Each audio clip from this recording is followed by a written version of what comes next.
ओम नमो भगवते वासुदेवाय। भगवान श्री कृष्ण की कृपा हमारे सभी मित्रों पर बनी रहे, यही हमारी मंगल कामनाएं हैं।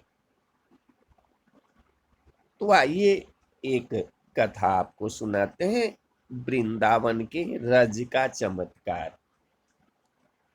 वृंदावन में एक बहुत पहुंचे हुए संत रहते थे, एकदम विरक्त थे, और उनका नाम था श्री सेवादास जी महाराज।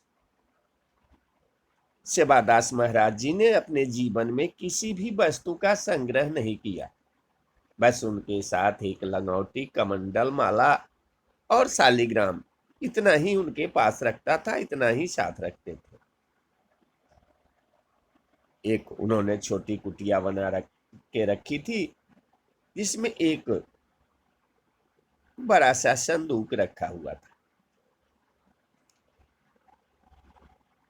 महात्मा जी बहुत कम ही समय अपने कुटिया में रहकर भजन ध्यान करते थे। वो अपना ज्यादा समय वृक्ष के नीचे भजन में व्यतीत करते थे। यदि कोई संत आ जाए तो कुटिया के अंदर उनका आसन लगा देते थे। एक समय वहां एक दुष्ट व्यक्ति आया और उसकी दृष्टि कुटिया के भीतर रखी उस सुंदर संदूक पर पड़ी।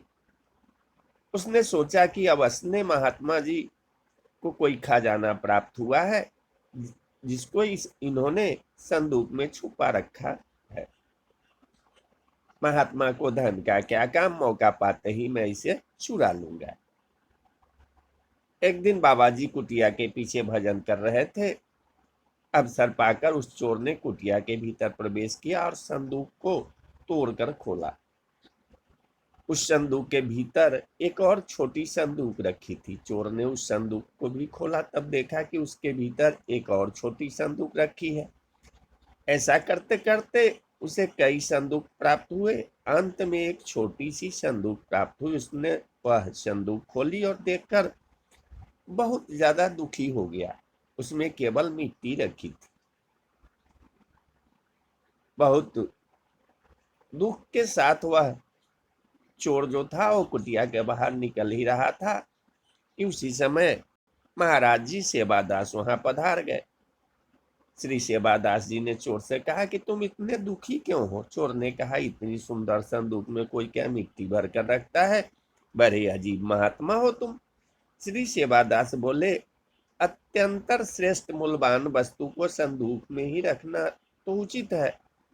चोर बोला कि ये मिट्टी कौन सी मूल्यवान वस्तु है। बाबा बोला, ये कोई साधारण मिट्टी नहीं है, यह तो पवित्र श्री वृंदावन रज है। यहाँ की रज के प्रताप से अनेक संतों ने भगवान श्री कृष्ण को प्राप्त किया है।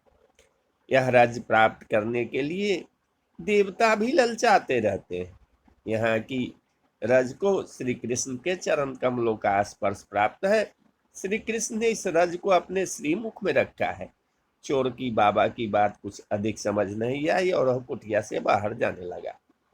बाबा ने कहा, बच्चा सुनो, इतना कष्ट करके खाली हाथ जा रहे हो, मेहनत का फल तो तुम्हें मिलना ही चाहिए। चोर ने कहा, क्यों हंसी मजाक कर रहे हो बाबा, आपके पास देने के लिए है भी क्या। श्री सेवादास जी महाराज कहने लगे, मेरे पास तो देने के लिए कुछ है ही नहीं, परंतु इस ब्रज रज में सब कुछ प्रदान करने की सामर्थ्य है। चोर बोला, मिट्टी किसी को भला क्या दे सकती है, विश्वास हो तो यह रज स्वयं प्रभु से मिला सकती है। चोरी करना तो तुम्हारा धंधा है और महात्मा के यहाँ से खाली हाथ जाएगा तो यह भी ठीक नहीं है। जाते जाते यह प्रसाद लेकर जा। इतना कहकर श्री सेवादास जी ने थोड़ी सी ब्रज रज लेकर उस चोर के माथे पर लगा दिया। माथे पर रज का स्पर्श होते ही वह चोर भाव में भरकर भगवान के पवित्र नामों का उच्चारण करने लगा। श्री राधा कृष्ण केशव गोविंद गोविंद, श्री कृष्ण गोविंद हरे मुरारे, हे नाथ नारायण वासुदेवाय। चोर का हृदय निर्मल हो गया और महात्मा के चरणों में गिर गया। महात्मा ने उसे हरि नाम जप और संत सेवा का उपदेश दिया